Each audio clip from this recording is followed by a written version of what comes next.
Hey guys, and welcome back to this channel. In this video, I'll be showing you guys how you can create another kids account on Netflix.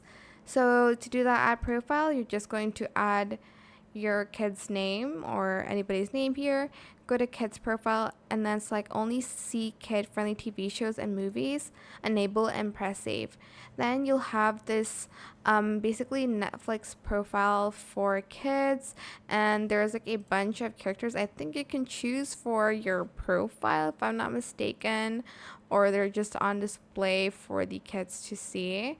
But that's pretty much it. I guess when you select the character, it'll show like the movies and TV shows there is according to that character. Maybe they don't know the name of the TV show, it'll show up like that. And that is it for this tutorial. I hope it was helpful for you guys. Don't forget to like, comment, share. Also subscribe to this channel if you haven't done that already. If you have any more questions about this video, just leave it in the comment section down below. I'll try my best to answer them all for you guys.